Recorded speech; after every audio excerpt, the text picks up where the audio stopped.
I rise today on a matter of personal and collective privilege to address a pressing issue of utmost national importance. For far too long, our Filipino people have been left uncertain, confused, deliberately kept in the dark regarding the true intentions behind the continuing and increasingly belligerent efforts to append the new Senate leadership and, worse, to amend the Constitution. The Filipino people deserve clarity. The Filipino people deserve honesty, and above all, the Filipino people deserve at least the truth. Madam President, today I will not rely solely on my own words. I will present before this chamber a short video containing documentation, footage, and statements directly connected to the ongoing efforts toward term extension and charter change. With your permission, therefore, may we now direct the technical team to play the video presentation. Bakit nagpalit ng liderato sa Senado? May I be allowed to humbly move to declare all seats vacant, Mr. President? With 13 affirmative votes, 10 negative votes, and 1 abstention, the positions in all the positions in the Senate is hereby declared vacant. Bakit ito nilusog?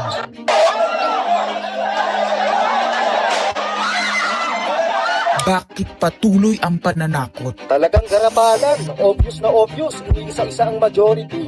Bakit may panggigipit? Pinakakasuhan ng Ombudsman si Senator Rodante Marcoleta ng plunder at indirect bribery. Bakit may pambabaluktot ng kwento? Nililito nila ang publiko. Ang kainan ay naganap alas 4 ng hapon. Ang barilan alas 7. Pinagmamalaki nilang may nangangamusta. Si Camille Villar ang unang nag-update. Saka sila nagsi-reply. Last convo, 4 p.m. Next chat, 10 p.m. Bakit may demolition job? Bakit may pait? Bakit hindi matanggap? Napakaraming bakit. At narito ang mga sagot. Pero bago ang katotohanan, wasakin muna natin ang kasinungalingan. I, Alan Peter Shram Cayetano, having been elected to the position of Senate President, Hindi nagpalit ng liderato para sa impeachment. Hindi totoong pinapakalat ng mga nabulaga. Ito this time, medyo nagkabulagan. Ang impeachment ay labanan ng numero. Hindi ang mga Duterte aligned ang dapat mangamba, kundi ang mga sa umpisa pa lang ay may hatol na. Ang sinasabi, sir, ng ibang mga kritiko, itong Senate leadership shake-up ay tungkol lang daw sa impeachment. Lahat na i-connect. As I told you, may 12 kami. Si Bato is 13. So kahit nawala naman siya, ang pinag-uusapan dito is whether or not you will be able to get 16 votes. Hindi siya ang pagmumulan ng 16 votes. Wala siya doon eh. 12 kami. Bakit kami magkuku? May 12 na kami kung ang pinag-uusapan lang natin eh, impeachment. Actually, 9 lang ang kailangan para ma-dismiss. Yes, 12 kami. So it's more than the required votes. But that's not the point. Ang ano kasi, pinipilit nilang i-connect doon. Kaya ako natatawa. Where is the connection there? Gusto pang ipa-inhibit ang mga tinatawag nilang Duterte-aligned senators. Nananawagan pa ng partial kuno at pagiging patas. Pero sa publiko, may mga pahayag na hindi makakatakas. While VP Sara is in power, the threat of a full-blown Duterte comeback is still a very real and present danger. Bakit ganito ang desperasyon? Bakit hindi maikubli ang gigil? No. Bakit natataranta ang lahat? Mr. Speaker, I move to endorse to the Senate the resolution setting forth the articles of impeachment. Narito ang pagsisiwala. Noong April 22 sa Soler, nagkita si Tito Soto at House Speaker D para pag-usapan kung ano ang papakialaman sa 1987 Constitution habang nakaupo si Bongbong Marcos. Kasama ni House Speaker D ay si South Cotabato Congressman Ferdinand Hernandez. Kasama ni Soto ay ang dating Senate Secretary na si Mark Mendoza. Konas ang gusto nilang mode ng charter change. Muling isinusulong sa Kamara ang charter change o pag-amyenda sa konstitusyon sa pamamagitan ng Constitutional Convention. Is something big brewing inside the government to claims of a possible no-election scenario. Ang pag-aamyenda ng konstitusyon sa pamamagitan ng Constituent Assembly. At para makakuha ng suporta sa Senado at sa Kongreso, ito dapat ang mga nilalaman. Dapat ma-extend ang termino ng mga senador at congressmen na mawawala na sa pwesto by 2028. Ang eleksyon sa bawat senador ay magiging by region. Nagdiskusyon sila kung 2 o 3 senador per region. Kinompute nila kung mayroong 18 regions, nasa 36 o 54 ang magiging senador. Lumutang din ang usapang para hindi makaporma si Inday Sara sa 2028, gawing 50 years old ang edad ng pwedeng tumakbo. Pero nagpanukala rin si Soto na pwedeng gawing 35 years old para kay Vico Soto. Dahil ipagmamayabang niyang kayang talunin ito si Inday Sara. Meron ako idadagdag maganda, Vicky. Ibaba natin ang edad ng presidente to 35. Magagaling ng bata ngayon eh. Magagaling eh. Ibigay na natin sa mga kabataan na patakbo nitong bansa. Baka puro matino pa mailagay natin. Baka sabihin nila, Senator Soto, this is to siguro allow your nephew, ba, si Vico, na tumakbo. Sabi ko na maging qualify. Sabi ko na mag-iisip sila ng gano'n. Hindi ko naisip si Vico. Ang impormasyong ito ay mula mismo sa kasama sa meeting. Kasama din nila ay isang congressman, isang gobernador, isang retired military officer, isang dating may mataas na katungkulan, at 5 mula sa private at business sector. Kaya ba binaliwala ang panawagan ng taong bayan? Kaya ba binaliwala ang paalala ng Iglesia ni Cristo? Hindi po nagbabago ang bilin ng Iglesia ni Cristo, Nelson, na ang Iglesia ni Cristo po ay tutol sa impeachment.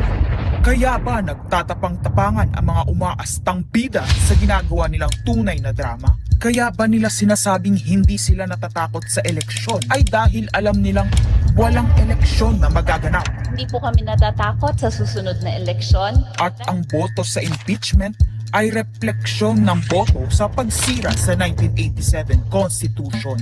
Pabor ang karamihan sa mga pagbabago sa saligang batas, lalo na sa usaping ekonomiya. Ngunit kung papakialaman ng iilan ang konstitusyon para maghari-harian at para sa pansariling kapakinabangan, makapwesto ng matagal o mailuklok ang kamag-anak, humanda kayo sa galit ng bayan. Ang pagpapalit ng liderato sa Senado ay hindi kakaiba. Ito ay nakabase sa prioridad at gusto ng mga senador. Bumabahana ng ebidensya laban kina Bongbong Marcos, Liza Marcos, Sandro Marcos at Marvin Romualdez. Kailangan ng may bayag sa Blue Ribbon Committee. Ipinangako na sa mga korap na mambabatas ang perang malilikom sa 2027. 2028 national budget. Dapat pigilan. 2028, alam natin that's the election budget. And it was assured to the congressmen, this will also be the CONAS budget. Nagiging isa ng malaking sindikato ang pamahalaan. Sinusuportahan ito ng mga dating kalaban, mga tinulungang manalo noong nakaraang eleksyon, mga may galit sa nagdaang administrasyon. Lahat sila kasama ng pinakamalaking troll farms at ilang bahagi ng mainstream media ay pinagagana ng 2 bagay. Pera galing sa korupsyon, galit sa mga Duterte. Mahalaga ang liderato ng Senado para sa mga korap at nakasandal sa mga buwaya ng kapangyarihan.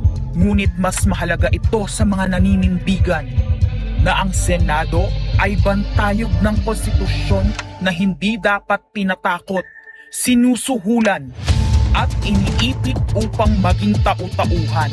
Maaaring hati ngayon ang Senado. Maaaring kanya-kanyang bersyon ng kwento. Wala nang pakialam kung ano ang totoo. Isa itong indikasyon na gumagana ang demokrasya. Kailangan lang maalala ng bawat senador na kahit sila ay may kapangyarihan, hindi dapat nila malimutan magpakatao. Sa kabila ng lahat ng problema, pinakamababang halaga ng piso sa kasaysayan, mataas na bilihin at gasolina, kawalan ng trabaho, halos wala nang makain, nagpapakamatay na mga magsasaka. Ang inuuna ay politika, impeachment at kung ano-anong propaganda para mabalik ang kontrol sa Senado ng mga nangako na maisakatuparan ang pagpapahaba ng panahon sa kapangyarihan. magde-deny yung mga nandoon sa meeting na yon at pabubulaanan yung aking sinabi, then sasabihin ko kung sino ang nagsiwalat sa amin. Kasi magugulantang ang buong bansa pag siniwalat ko kung sino yung nagsabi sa amin.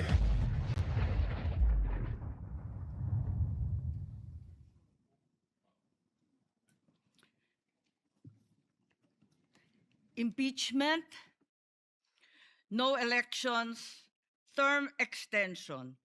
Ito ang inaatupag ng ilang mambabatas na nagiging mambubutas ng sikmura ng taong bayan.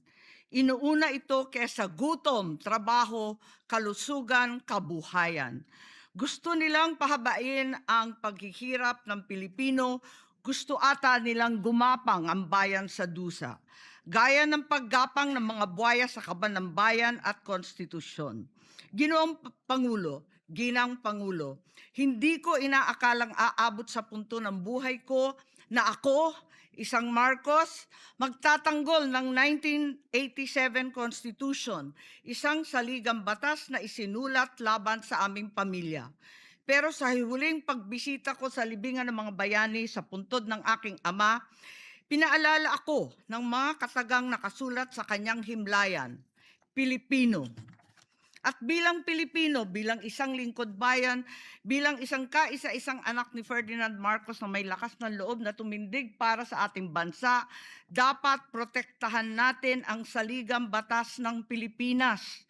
Nitong mga nakaraang linggo, hindi lang ako basta Pilipino, hindi lang ako basta senador, naging reporter pa at vlogger dahil walang mag-cover sa totoong nangyayari. Pero napakaraming nagko-cover up sa mga korap na politiko. Kung meron nakakaalam sa galit ng bayan pagdating sa pagpapahaba ng poder sa kapangyarihan, nasa unahan na ako ng listahan. Hindi ako makakapayag na walang maisabuhay sa mga aral ng kasaysayan.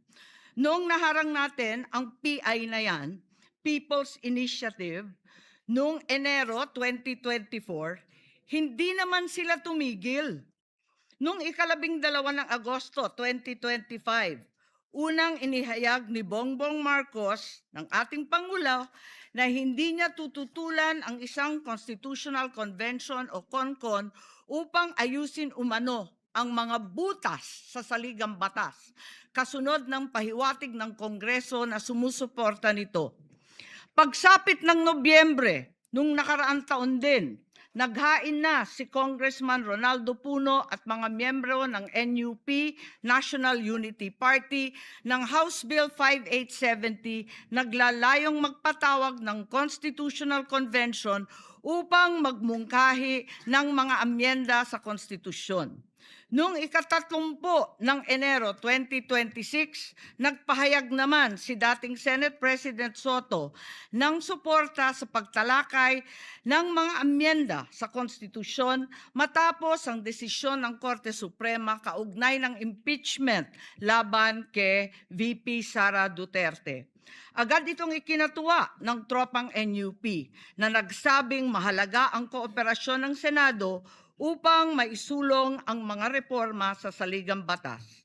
Gayunpaman, noong ika-31 ng Enero 2026, sumagot ang Malacanang, hindi raw prioridad ang charter change o CHACHA dahil nakatutok umano ang Pangulo sa mga isyong pang-ekonomiya. Isang pahayag na inilabas matapos magpahayag ng suporta si SP Soto noon sa pag-amyenda ng konstitusyon. Sa gitna ng debateng ito, naghain noong ika-7 ng Pebrero 2026 yung dating ARTA, Rabindranath Kilala, ng isang radikal na panukala, buwagin ang Senado, pati na rin ang Kongreso at lahat ng lokal na sanggunian, paltan ng isang National Legislative Assembly, maari umano makatipid ng hanggang 1 trilyong taon-taon. Nung nakaraang buwan, Formal din hinikayat ni Congressman Puno at ng NUP ang liderato ng Kamara na simulan ng pakikipag-usap sa Senado hinggil sa charter change sa pamamagitan ng Constitutional Convention.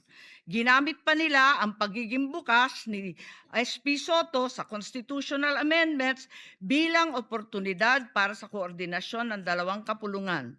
Sa huli, noong 14 ng Mayo 2026, mariing itinanggi ng Malacanang ang akusasyon ni Senate President Alan Peter Cayetano na sinusubukan ng palasyo pahinain ang Senado. Binigyan diin ng palasyo na hindi pinag-uusapan ng Chacha at inulit ang pananaw ng Pangulo na hindi ang pag-amyenda ng saligang batas ang sagot sa kasalukuyang problema ng bansa. Ngunit hindi ito ang nangyayari sa labas ng palasyo. Ang NOEL at term extension ay buhay na buhay sa mga patay na patay sa kapangyarihan. Pagkat sa kasalukuyang ika-20, ika-20 Kongreso, maraming panukalang naglalayong baguhin ang konstitusyon. Mula sa House Bill 368 ni Congressman Abante na nagsusulong ng CONCON hanggang sa resolution of both houses number 1 ni Congressman Garbin. Sinundan pa ng resolution of both houses number 2 naglalaman ng mungkahing ibaba sa 35 anyos ang minimum age requirement ng presidente at ang vice-presidente 30 ang edad.